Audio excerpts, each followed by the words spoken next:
Good morning. Today, last lecture for the semester, and we are going to be talking about death. And I think we should talk more about death. I think this is a compelling topic, but it puts everything else that we do in perspective. That is why it is so important. And so death is one of the few experiences that every human being shares, yet it remains one of the most difficult realities to understand. And some of the philosophers and thinkers that we're going to look at today say there's no way that we can understand our non-existence. It's incomprehensible to us. Maybe that's true. Philosophers have long asked whether death is something to fear. Should we be afraid of death? Or is it death that gives our life meaning? Perhaps it simply renders human existence ultimately to be absurd. The problem of death has always stood at the center of philosophical inquiry. Even if it's not the subject directly, it is always lingering there. It is, I would argue, the definitive characteristic of our humanity. We are mortal, we will die, and that makes our choices matter.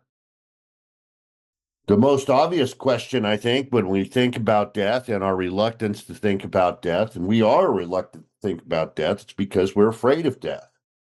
I know that I am, and I think about death a lot, and I try to intentionally think about death from time to time. And we'll see this is something that the Stoics recommend called memento mori. Always keep in your mind the idea that your life is finite, that you have limited time, limited resources, and all of this will come to an end. And that gives you perspective on what is going on right now. But is dying even bad? Is it a bad thing? And if it is, if we could understand why we think death is bad, it may help us realize what is good about life, what we're trying to hold on to, what is valuable to us. It clarifies things. And this ultimately might help us work out the meaning of our life. Objectively, I think all of us will recognize that death in general is necessary. It prevents overcrowding. It ensures genetic variation. It's necessary. It's natural. It has to occur. But is death good for the person who dies? There are some people who will make that argument, at least in some cases. Some religions think the right kind of death will give you a better afterlife. And of course, we have had extensive discussions about life after death and the philosophical problems that are attendant to thinking about the afterlife. But certainly in some religions, there is an afterlife. Death is simply a necessary step or transition to the afterlife. Someone who is terminally ill and in terrible pain may actually want to die. We may get to a place in our life where palliative care is no longer effective and we have some disease and there's just no other way. But usually death is seen as bad for the person who dies. To use a kind of macabre example, if I were to die right now, most of you would think that was really bad for me. Some of you may even feel bad. So is that right? Is death a bad thing for the person who dies? All right. Let's go back to Mesopotamia, the Epic of Gilgamesh. Talked about Gilgamesh before, going to talk about it again because it doesn't get enough attention. It is the oldest recorded story. Obviously, there were many stories, oral stories before, but Gilgamesh was written down 2100 BCE. So we're telling stories and writing stories down. And of course, this story, the oldest known human story, is about the pain and inevitability of death. And Gilgamesh was a hero, not in the sense that he was a virtuous person. He was not. For the ancients, being a hero simply meant you were a person of extraordinary abilities, almost like a god.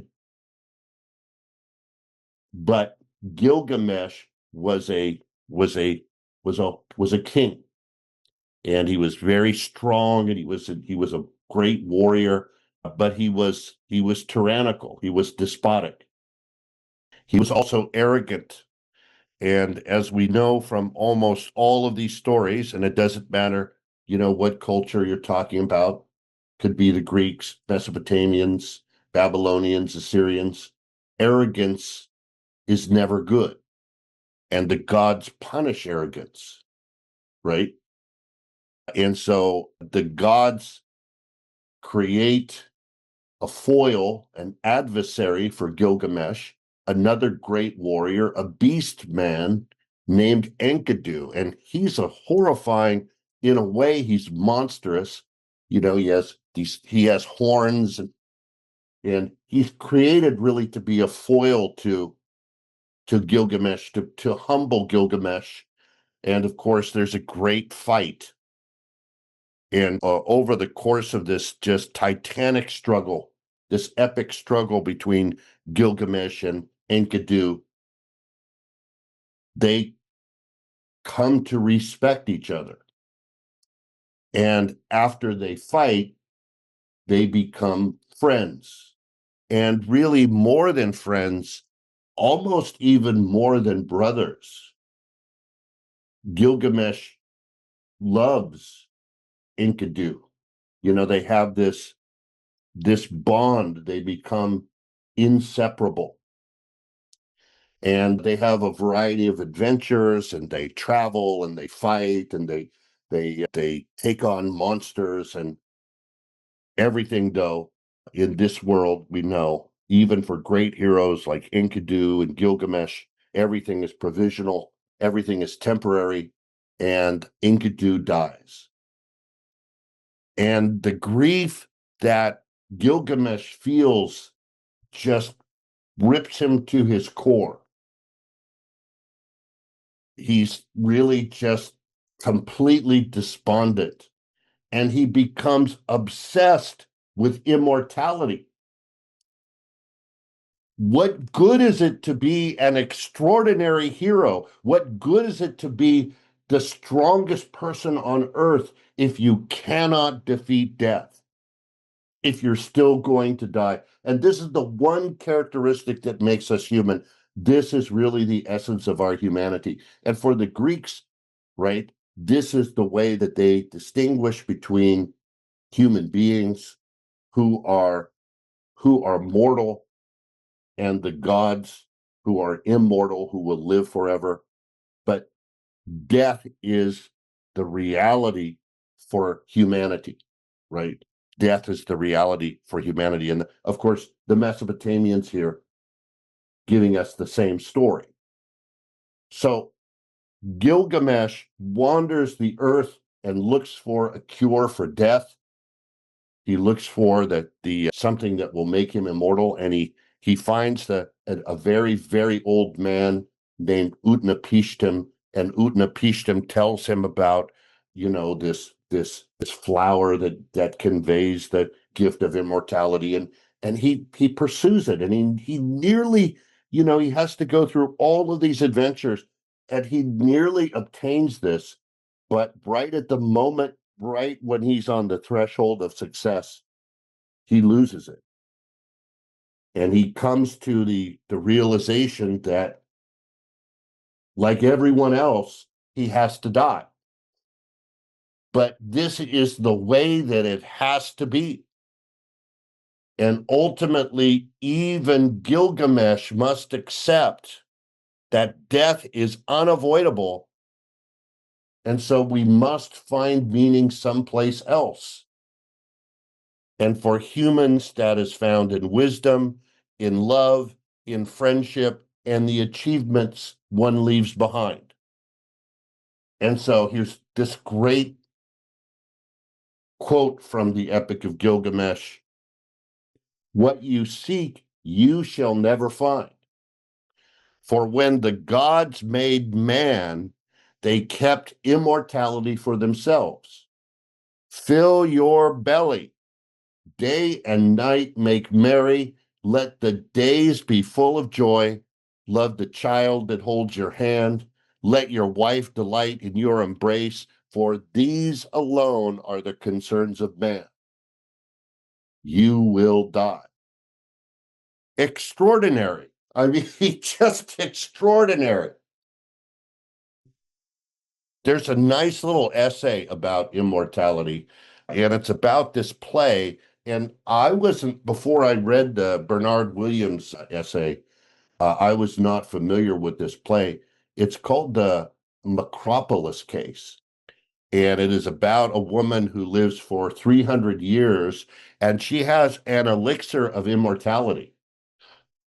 So all she has to do is drink from this elixir, and she will live forever. But she becomes so bored and emotionally detached that she stops drinking from the potion and voluntarily dies. And that's an interesting idea, right? An interesting conceit here. So, in the essay, Williams claims that an endless life would either lead to one, unbearable boredom, or two, would require such radical psychological changes in an individual that the immortal person would no longer be meaningfully the same individual over time. And so either way, immortality is impossible. And we've kind of had this discussion before when we talked about heaven and life after death, and the philosophical problems that are associated with those ideas. So Williams argues that human beings are motivated by deep categorical desires, right? All of us are the same in terms of the things that we want, basically.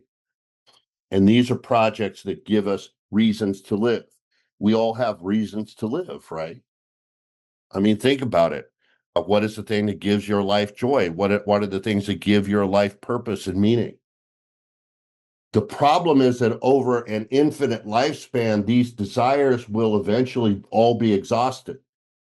Like you have children, or you fall in love, or you see a beautiful sunset, but what does it mean if you see a beautiful sunset 10,000 years in a row, right? Or, you see hundreds of generations of children die, grow old and die, or you fall in love 100,000 times. You see the problem? What's the problem with falling in love 100? Well, okay, I think that like love is precious because it's rare. It's not commonplace. We attach to our children because they're few, they're precious. But if you can have an infinite amount of children, I think you're getting the point, right? So over an infinite lifespan, these desires would eventually all be exhausted or lose their significance. Boredom becomes unavoidable. There's no reason to get up and do anything because nothing matters.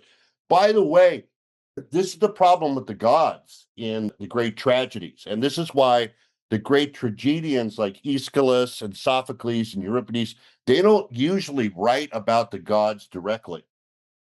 Sometimes they do if they have an agenda, a particular agenda. They're trying to explore a particular type of idea. But the gods are really uninteresting. And anybody who studied mythology, the stories of the gods are fairly uninteresting because nothing matters. The gods commit adultery, or the gods fly into a rage, or the gods cause nothing has lasting consequences for the gods. But when humans make choices, like when Paris and Helen commit adultery, there's a generational war. So human choices have consequences. And so it's not stories about the gods that are interesting and compelling. It's stories about humans, because our choices matter, because we don't have unlimited possibilities. And so the idea of living forever is almost incomprehensible to us. Nothing would matter.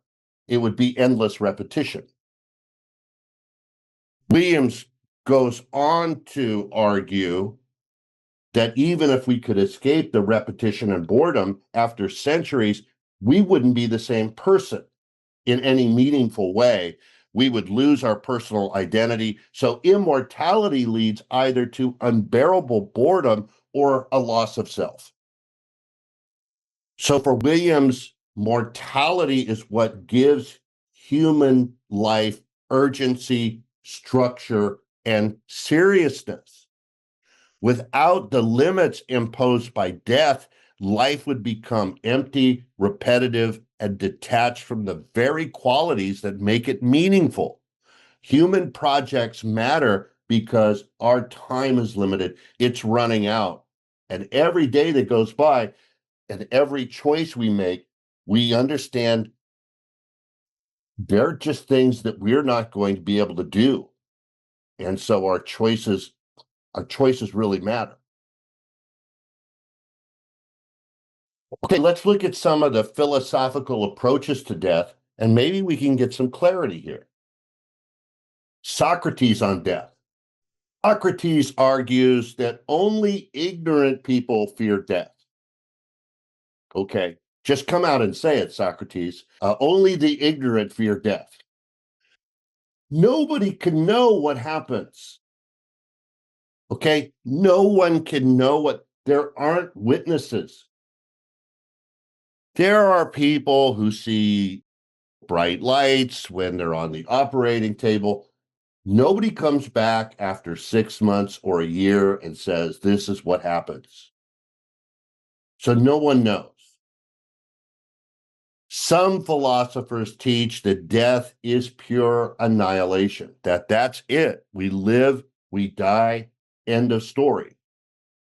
Should we be afraid of death if death is simply annihilation? Well, what is annihilation? Socrates compares it to a perfect dreamless sleep without disturbance. That actually, I don't know about you guys, but that doesn't sound all that terrifying, does it? Right? A perfect, yeah, actually, that sounds, pretty nice. A perfect dreamless sleep forever. Or alternatively, maybe death is simply a transition to some type of new existence. And Socrates doesn't know, of course, but we might just exist there in a state of perfect contemplation. That would make sense.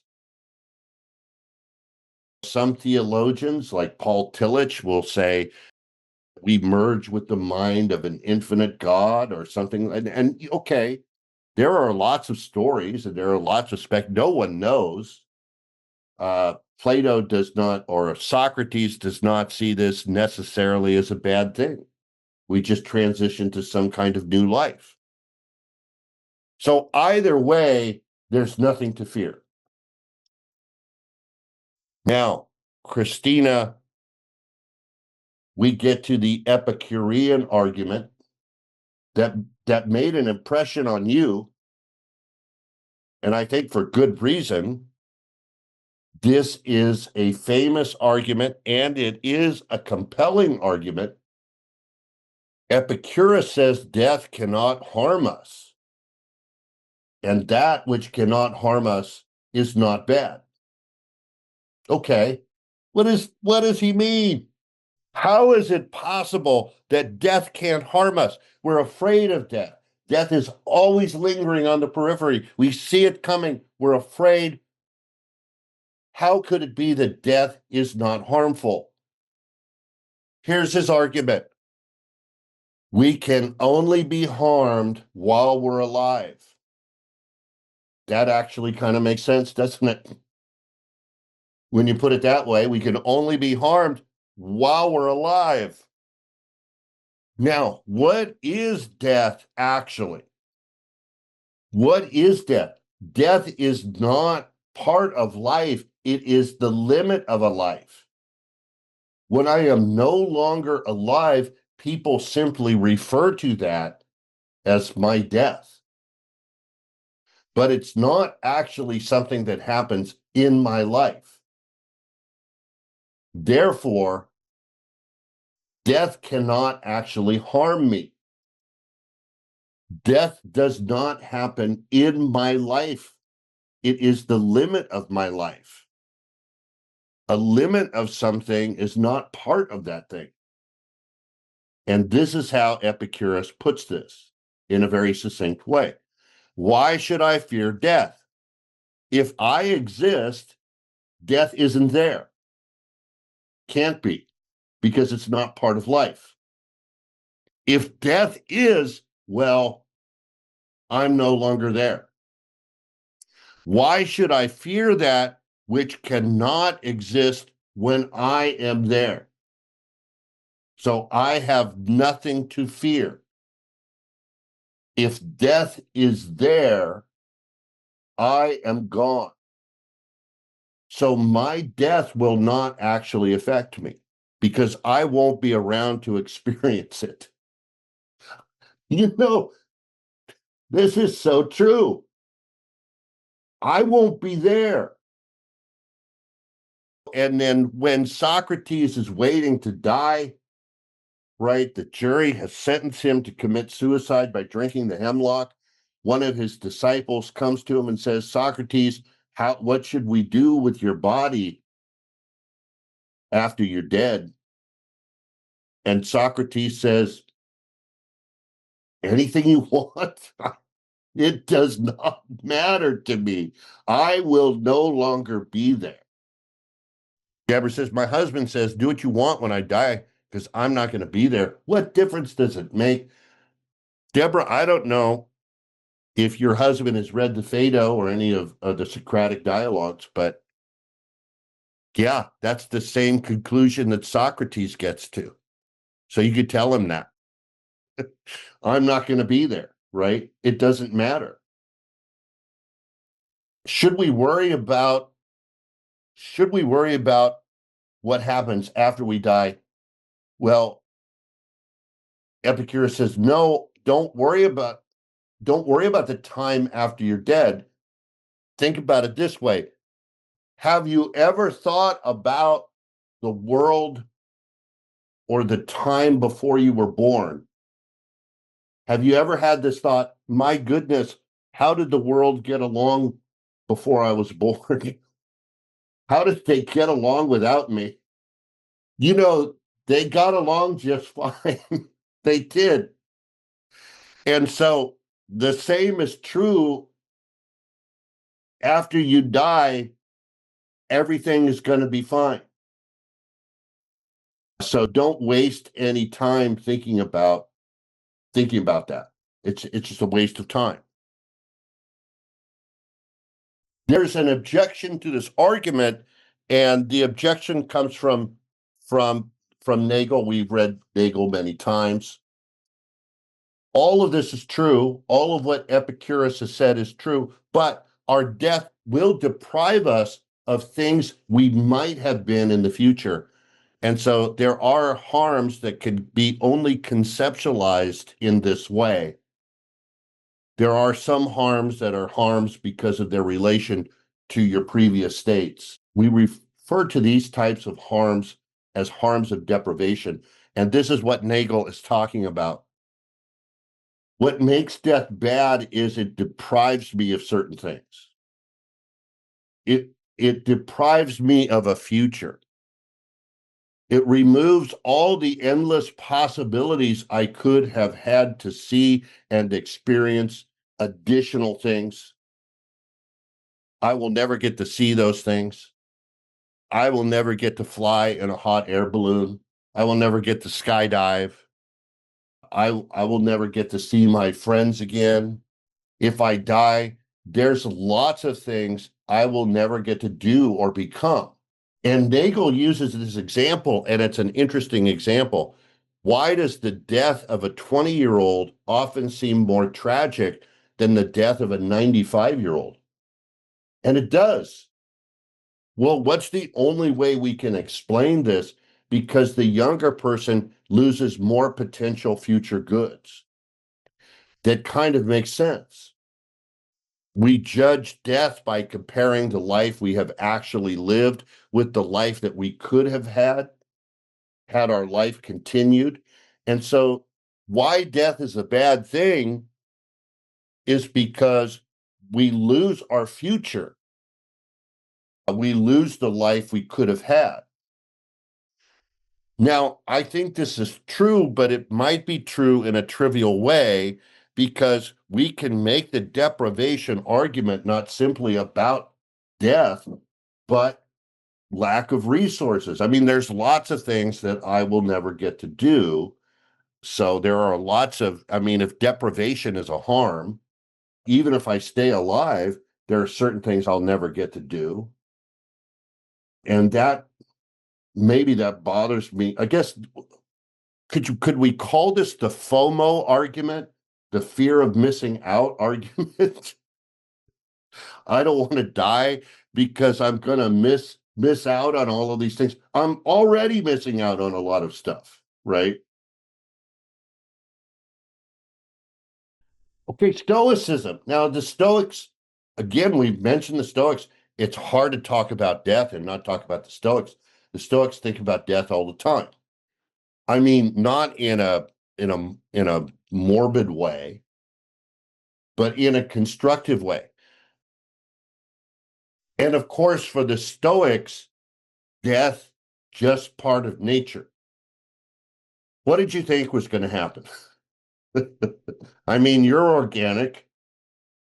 You understand how the laws of thermodynamics operate. You're just part of nature. There's nothing special about you. So death is a natural process. Things, elements combine, material elements combine, they grow, then they decay, and then they disperse entirely back into nature. And so, like Eddie said, we're all going to contribute back into nature. It's inevitable. There's a cycle of life. Epictetus says, and remember, Epictetus was a slave in Rome.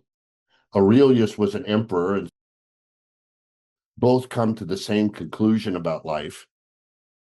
I cannot escape death, but at least I can escape the fear of death. Death is not under my control, but my response to death is, and so that's where I should focus. Remember, if something is not going to make me a better or worse person, I should be indifferent to it. And so death is inevitable. There's not much I can do. And so I should use my death or the inevitability of my death to focus my attention on the things that matter. Do I believe in spirits, Daisy? I don't like to put my thumb on the scale either way when we're talking about these things because what is important is not what I think. What is important is the conclusions that you come to on your own over the course of your life. And that's why I don't jump into those things. Right. Not because I'm not interested or I do have positions, but what's relevant for you is that you come to your own conclusion on the basis of the ideas that we evaluate. I'm sorry if that sounds evasive.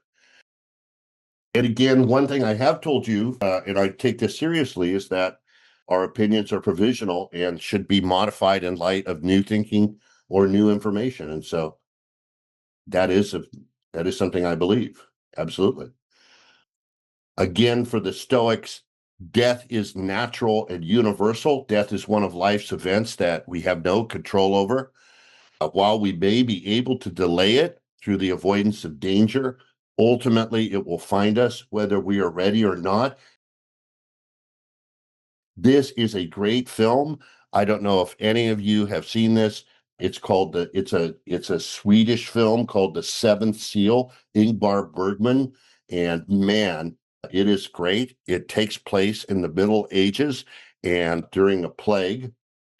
And there is a knight who has come back from campaigning, and he sees that the figure of death appears to him, and he says, "Hey, wait a minute, I don't want to die." "Yeah, tell me something I haven't heard before." And the knight says, "Hey, you play chess, don't you?" And the Grim Reaper says, "Yes, I do." And he says, "Well, let's play a game of chess. I stay alive as long as I have moves to make. And if I win, I get a reprieve." And of course, Death says, why not? Yeah, Savannah, yeah. I would encourage you guys to watch this film. It's an extraordinary film. It's just a work of art from beginning to end, and a great meditation on the inevitability of death. Of course, what happens? Eventually, we run out of moves, and that's it. So, our time, the Stoics remind us, time is a limited resource, and so we must use it wisely. And so we don't perseverate about death, but we think about death, and that structures our response to the challenges that we face and the decisions that we make in our life and the way that we live our life and the structure of our desires and values and the hierarchy of our desires and values and what we pursue and what we don't pursue, because we don't have an infinite amount of time. There's not much that we could do about it. And if it's something that is completely out of our control, it makes no sense you wasting any energy and time being afraid of something that you have no control over. Now, Seneca, we know Seneca, we've met Seneca before. Seneca was the Roman philosopher who was tutor to the Emperor Nero, and as Nero's reign deteriorated and his mental status deteriorated, eventually they were estranged, and he commanded Seneca to kill himself. And Seneca says, "A Stoic lives well through having good character, and death is the final test of that character." So if you've lived a good life, if you've lived a purposeful life, a meaningful life, if you've cultivated virtue, then death, there's nothing to fear. A good death will be characterized by mental tranquility, a lack of complaining, and importantly, gratitude. And we think about the Stoics, we think about a lot of things, but one of the things that we rarely think about is the virtue of gratitude. And the Stoics are all about this. Be thankful. Be thankful for the time you have had. Be thankful that you've had these wonderful relationships and you got to interact and meet such interesting and beautiful people. Be thankful for that. The final act of living a good death is characterized by acceptance and gratitude. Having a real philosophy of life, having worked on and developed a sound character, this should allow you to die without any regret. How can you have regrets if all of those choices culminated in the person that you are now? And of course, you should be at peace with that because you've had time to work on that. This is what you should be working on. If you're afraid of death, you can say, well, what are the steps I need to take to make my life, the life that I'm living now, so valuable and so worth living that when I leave this place, I leave nothing behind, no regrets behind. I I left it all out there. I gave it 100%. Or like Camus, when Camus talks about, that we embrace life with passion, that we don't hold anything back. And then when we leave, we can leave at peace. We can have a sense of tranquility about it. Because we will leave. Kicking or screaming or however it goes down, we're leaving. We're leaving the party.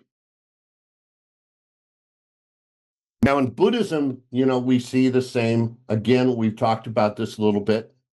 We know that our suffering, and this is just another form of suffering, isn't it? Our fear of death. We think about death. We think about the deprivations that will entail, and we suffer. Why? What are we holding on to? We're holding on to the illusion of the body and the self. Please. You understand this. You understand all of this is temporary. There's nothing permanent. Even now, you see, look, you guys are all young and healthy and strong, but you will begin to see your body deteriorate. And there's not a whole lot you can do, even if you take care of yourself, even if you eat right. Even people who go work out on the treadmill every day still die. Think about that. Right? Think about that. So, what are you holding on to? Enlightenment is the recognition that all forms of life are impermanent, are changing, and you can't hold on to these things.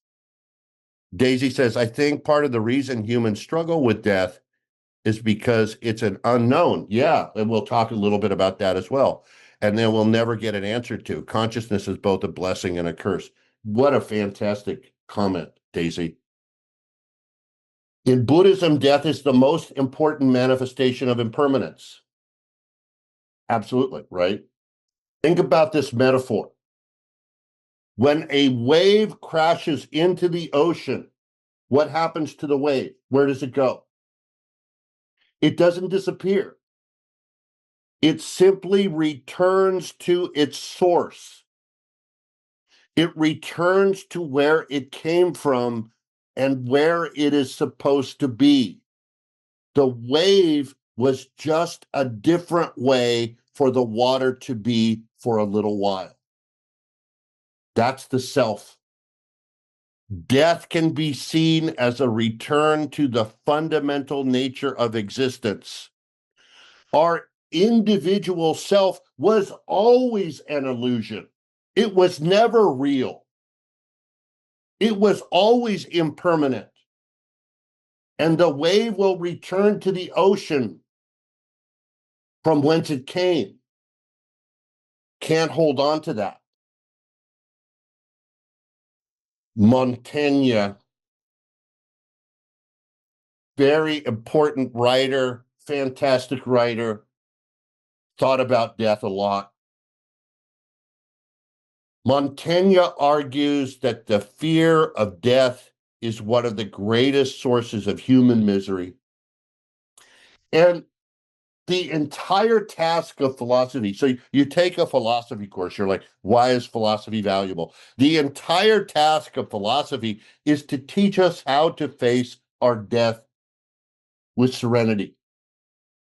Death is natural, death is universal, death is unavoidable. Fearing it accomplishes nothing. In fact, perseverating on death, fearing death, prevents us from living well. And Montaigne is all about living well. For Montaigne, we must think about death regularly, but in a positive way. And if we do this, it will lose its power over us. It will lose its power to terrify us. In a way, we have to put death in its place. Stop its tyranny over us.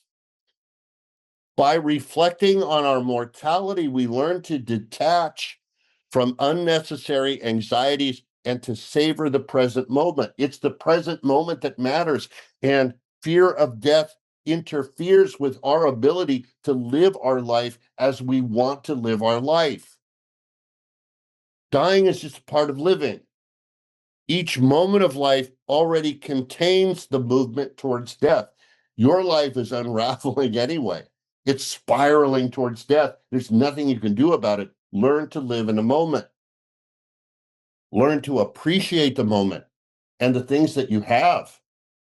When we can accept death's inevitability, we free ourselves from superstition, from regret, from false values. Ultimately, death becomes less of an event to fear than a horizon that clarifies what matters in life. Death allows us to organize our life in a way that we can clarify what matters and what doesn't. And think about that. Think about how useful that is. Stop fixating on things that you have no control over or that don't really matter to your happiness. Christina says, why do we fear anything that hasn't even happened yet? Well, this is a part of the psychology of death, isn't it, Christina? And maybe this is something fundamental about human psychology. And when we look at Freud, Sigmund Freud, much of what Freud wrote about human psychology is structured around the fear of death, and not simply the fear of death, but in a way, our desire for death. What a conflict at the center of the human psyche. This conflict between the death impulse and the life impulse. And so Sigmund Freud. And Freud, of course, needs no introduction. But for Freud, the aim of all life is death. So Freud begins his analysis of death by seeing death as something we can't even genuinely imagine. So whenever we think about our own death, we picture ourselves as observers of it. An interesting psychological fact. Think about your own death. Well, you think about your death from the point of view of an observer, but the nature of death is annihilation or extinction. And that's impossible to conceptualize. We can't even imagine that. So it's impossible for us to grasp our own non-existence.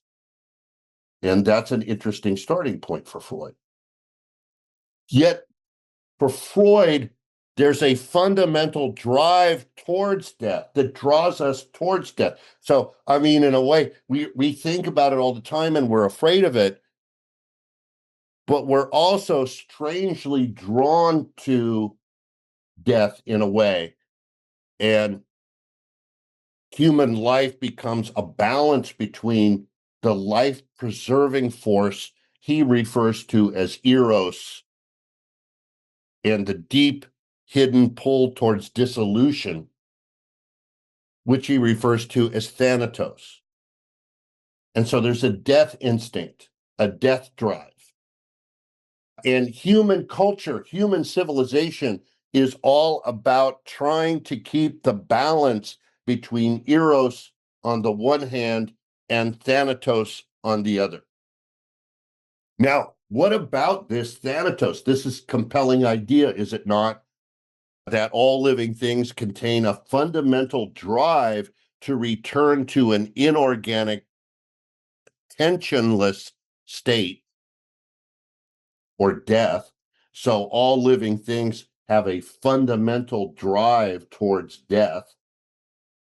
And Freud argues that this is biological and universal and operates unconsciously. Now, let's be very clear. This does not mean all of us have a death wish. That's not what thanatos is. It's not when you're standing in a high place, oh my God, I'm going to jump off and kill myself. That's not really what he's talking about. It's a deep internal tendency towards dissolution of all complex systems, and all organisms have a deep internal tendency towards dissolution and non-existence. Now, the problem is that thanatos contributes to aggression, Violence, cruelty, hostility, these are externalized forms of the death instinct. And we may even harbor unconscious hostile wishes towards those we care about. And this, of course, causes a lot of internal psychological tension. I daydream about killing my spouse or my children. Oh, I'm not supposed to do that. That's a problem. And oh, I have to repress that. But that's there. That drive is there inside all of us. So when we talk about society, when we talk about civilization, there's a certain degree of repression that will be necessary to mediate this conflict caused by Thanatos. And so human psychology is a constant struggle between Eros, the force that unites, builds, and preserves, and Thanatos, the force that divides, dissolves, and breaks down. And so human behavior and culture arise from the interplay of these two basic instincts. Civilization must manage this conflict through law, morality, and social norms. These destructive impulses can be held in check by symbolic systems such as myths and stories, rituals, beliefs in the afterlife. All of these are attempts to rein in the power of Thanatos, to limit these destructive impulses or channel these destructive impulses into social rituals, into belief systems. In this way, individuals can cope with the reality of death and keep the death instinct from disrupting social boundaries. And so, one of the interesting things for Freud is that there's always this dynamic tension, not only in psychologically internally between the superego and the id, but it manifests itself in society with the tension between Eros and Thanatos. And so civilization is always on the verge of collapsing under the tension of these two drives or the conflict between these two drives. All right. Existentialism and death. Now, we've looked at the major existentialists. We've looked at Camus. We looked at Sartre, de Beauvoir, even Kierkegaard. We've looked at all of them, Nietzsche. But I'm going to focus on two kind of existentialist writers, Ernest Becker and Walter Kaufmann, and their writings on death because they're very influential. Ernest Becker. Now, Becker was not an existentialist philosopher. He was primarily an anthropologist and social theorist. But in his most famous work, The Denial of Death, he draws heavily from existentialist themes, anxiety, freedom, meaning, self-deception, and the human confrontation with death. Becker's central argument is profoundly existentialist. Human beings are uniquely aware of their own mortality, and much of culture, religion, our ambitions, our social life, much of this functions as a defense mechanism against the terror of death. Becker argues that the central driving force of human behavior is our awareness of death, and this shapes our attitude towards everything. Unlike other animals, humans know when they're going to die. And so we spend an awful lot of time thinking about this, and this knowledge creates overwhelming anxiety. How do we deal with this anxiety? Well, Becker says to manage the terror of death, we create culture. essentially, what he calls immortality projects. But really, think religion, nationalism, stories of personal achievement and heroism, systems of morality. All of these things are developed to help us cope with death. Why? Because we can live forever through these projects. Yet the individual may die, and we understand the individual, but we leave this legacy through religion, nationalism, personal achievement, heroism, all of these things. These are projects which allow us to project our identity through time, despite the reality of death. And so we live through these projects,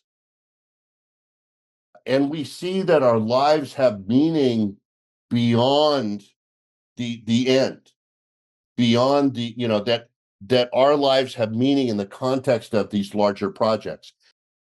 And so we see ourselves as participants in something larger than our individual lives. Now, psychologically, individuals each pursue heroism of some type to feel that their lives are meaningful and worthwhile. But this can also produce a type of neurosis when people cannot reconcile their symbolic self-image with the mortal reality of death. And so again, there's internal psychological conflict here. Now, for Becker, these projects that are larger than ourselves, that there's a dark side, because these immortality projects can become a source of conflict. Think of nationalism or patriotism. And people defend their cultural worldviews as if their very life depended on it. And in a way they do, because these illusions are psychologically indispensable. People cannot live without them. People cannot live without these myths, these stories. Because the reality is that, well, death is coming. And death will extinguish all of our projects, all meaning. Everything will be annihilated by death. But yet we hold on to these mythologies in which we play a part in the unfolding of history or in some mythic story. And this is how we find meaning in our life. So for Becker, we need illusion, we need mythology. We can't function in life without these stories. Just can't. But the reliance on illusion can create fanaticism. So we must learn to balance illusion with honesty. A fully conscious life, he suggests, involves acknowledging our mortality while still committing to these meaningful projects. And I don't know if this is possible. Now, Walter Kaufmann comes to the opposite conclusion, and this is in Death Without Dread. Kaufmann argues that fear of death is just a cultural and religious construct. There's nothing psychologically necessary about the fear of death. In fact, this is just another construct. It's not an inevitable part of the human condition. We can think about death and we can understand death and we can resolve that tension. Kaufmann believes that we can learn to face death honestly and without terror by abandoning mythology, by abandoning these illusions. We can cultivate a more mature, life-affirming understanding of our own mortality. There's nothing terrifying about death, but our ideas about death are terrifying. Kaufmann insists that most dread comes from the stories we tell about death, not from death itself. Death itself is just another natural process. It's just another arbitrary fact about the universe. But we get ourselves all worked up when we tell these stories about death and the afterlife and punishment and divine judgment and all of these things. These stories, these mythologies distort our understanding of death and make it seem terrifying, make it seem frightening. But it's not. It's not. The true source of our fear is the fear of pain. Like, will our death be painful? And I think, Christina, like you said, fear of the unknown. And that's a normal human fear. But it's made worse when we tell these stories, when we make things up, when we have these elaborate mythologies. But non-existence isn't a thing to be afraid of, as Epicurus pointed out. We simply will stop being. And there's nothing terrifying in that. So a mature attitude towards death requires just acceptance of our finitude, acceptance of the idea that all things come to an end, acceptance of non-existence. That's not frightening. To live authentically, we must acknowledge our limits, embrace the temporary nature of life, and reject false hopes of immortality. When we accept all of this, we are freed. We don't have to be in despair. Acceptance is liberating, and we don't have to be afraid anymore. So for Kaufman, awareness of death can sharpen our appreciation for life. Think about this. Think about death in this way. We can enjoy beauty, our relationships. We can embrace our responsibilities more fully. Meaning is intensified when we know our time is limited, and our time is limited. Kaufman proposes that the only honest response to death is courage. We must be willing to look at life directly, without myth, without illusion, without fear. This courage produces a life without dread, not because death is denied, but we face it squarely. Leo Tolstoy, The Death of Ivan Ilyich. A dying man begins to examine his life, and he sees that his life was not as it should have been. Ivan was a very successful judge and administrator, but he suffers an injury, and his injury slowly leads to his physical deterioration, and at a point he realizes that he is going to die. And his illness reveals to him the true nature of life. Ivan comes to believe that he has wasted his life. How did he waste his life? He was successful. He was wealthy. He was respected by his peers. He achieved all of the things that we work so hard to achieve. He had status. He had prestige. People respected and admired him for his position in society. But as he begins to die, he begins to see that he has made a terrible mistake. By focusing on his career and his social status, he has missed something very important. Ivan begins to think that nothing that he has accomplished actually matters. Nothing that he has achieved actually matters. Nothing he has done in his life actually matters, because all he has accomplished has come to nothing. And everything that he has done is simply a distraction from the fundamental truth of existence. And that fundamental truth is that death is inevitable. Death will come. Life is like jumping off a tall building. You're going to hit the ground eventually. It's going to happen. It may take a while, but that's where you're going to end up. Now, in the story, Ivan is not prepared for death. Tolstoy says Ivan is terrified by death because he hasn't prepared himself properly for it, either physically or spiritually. So death is terrifying. Ivan is incapable of transcending the physical reality of death.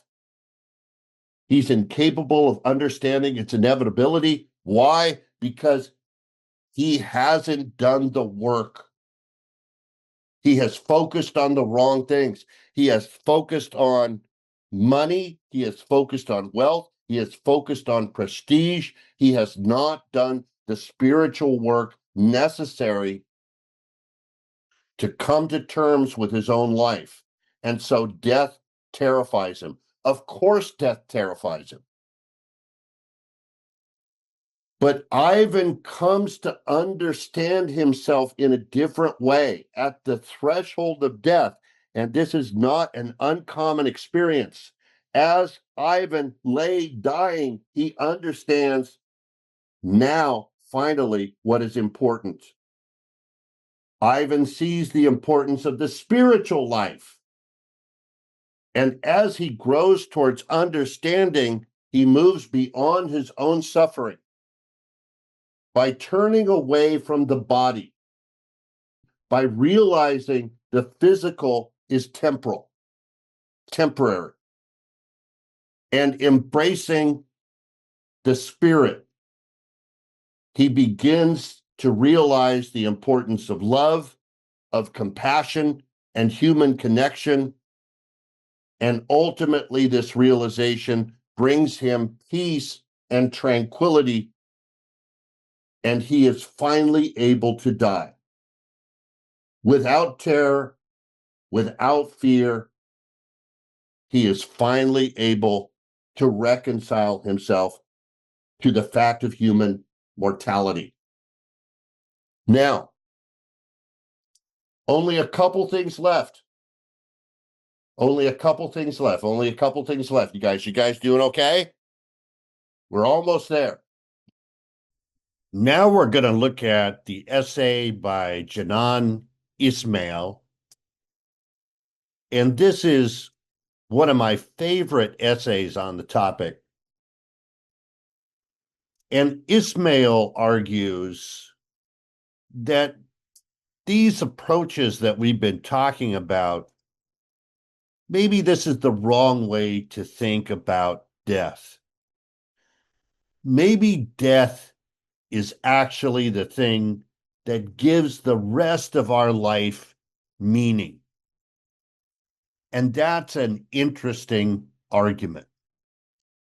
Now, Ismail argues that the self, and we've talked about the self, right? Philosophically, the self is not a metaphysical substance. It's not. It's a point of view. Deborah, yes, like the end of a movie. Imagine if the movie just went on forever. There would be no story there. Yeah, exactly. That's a really great metaphor. For Ismail, the self is simply a point of view. It's constructed from a pattern of experiences. We have these experiences, and from these experiences emerge our subjective point of view. And that's what we are.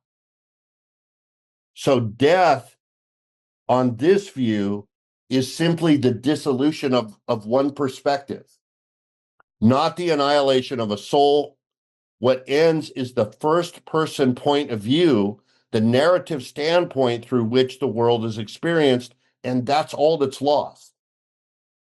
So when we recognize ourselves as natural embodied patterns within a larger system, death appears less like a metaphysical rupture and more like the end of one temporary configuration. Again, think of the Buddhist wave.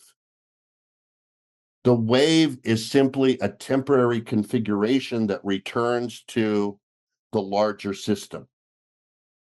where it all began. And so this point of view was always temporary. It was never permanent. So death is like a frame around our life. It makes our life a story, a discrete unit. Death is the thing that gives a narrative sense to our life, the story of our life. Our life becomes a story. And yes, a story has a beginning and an end. All stories come to an end. Sometimes not a happy ending, but yes, an ending. So life has a beginning and an end. Death allows us to organize the parts of our life in a way that makes sense.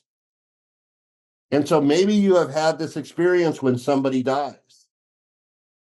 Before they die, life is just a sequence of one thing after another.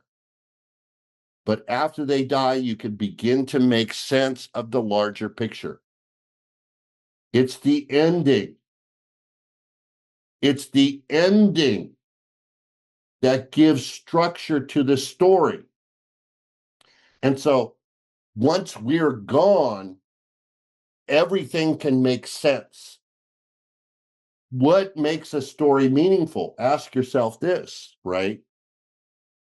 The thing that makes a story meaningful is that there's a structure, there's a beginning, there's an end, there's a structure to, a rhythm to the story. The story has a value that is not reducible to the intrinsic qualities of its parts. You can't look at the parts in isolation and make sense of them. You need to look at the whole.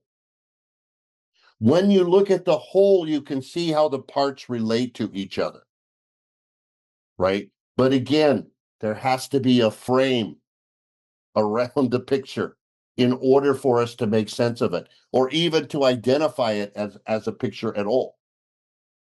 You don't get the best song just by stringing together the prettiest notes. That's not how it works. Our lives add up to something more than the sum of their parts. That's what makes life beautiful. So Tolstoy is wrong, and the hedonist is wrong. We don't need our lives to be part of some divine plan. We also cannot reduce our life to a series of separate momentary pleasures. Our happiness is a value that pertains to the whole of life as we have lived it. And that cannot be assessed until all of the pieces are assembled. And I think that's an interesting point of view. Now, along with this is the story of Croesus and Solon, and this is the last thing that we'll talk about. And this is a story from Herodotus. Herodotus was a Greek writer. He's referred to as the father of history, although his account of history is more mythological than factual. But that's not a problem, really. He's great to read. And Croesus was a king in Asia Minor who was purported to be the richest person in the region. And Solon had been the lawgiver of Athens, and very wisely, after he wrote the law, he left. Let someone else argue about it. But he was reported to be the wisest person alive. And Solon was invited to the court of Croesus, where for several days the king instructed his servants to tour Solon around the palace to demonstrate his enormous wealth. Everything was gold. There was gold filigree on the walls in the palace, and there were the golden throne and golden chariots, and after Solon had looked around the court of Croesus, Croesus asked Solon who was the happiest man on earth, obviously expecting that Solon would say, "Of course you are, my liege." But that's not what Solon said. Solon said, you know, I can't say that you're the happiest person who has ever lived. Croesus keeps egging on Solon to, but look at my wealth, look at my power. And Solon says, call no man happy until he is dead. We don't have enough information yet. And so Croesus says, well, if it's not me, who's the happiest person who ever lived? And Solon thinks about that for a moment and he says, oh, tell us the Athenian. And Croesus thinks this is some type of joke. What do you mean? Who is this? Tell us the Athenian. Who is this guy?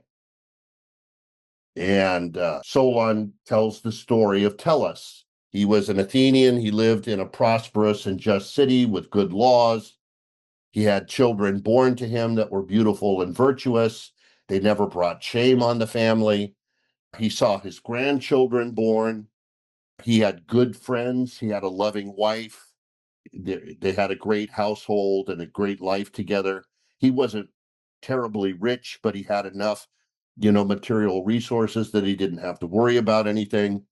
And when the city of Athens came under attack, he he came to the defense of the city and his countrymen and was killed repelling the enemy. And after he died, he was celebrated and buried at public expense. And this was the happiest person who ever lived. And Croesus doesn't understand this story at all. This man was not a king. This man didn't have great wealth. He wasn't powerful. How could you say that he was happy? And so Solon says, no one can be said to be happy until they're dead because we can't see the whole picture. We can't see how their life fits together. There's no story. There's just a sequence of events, and that's not a life.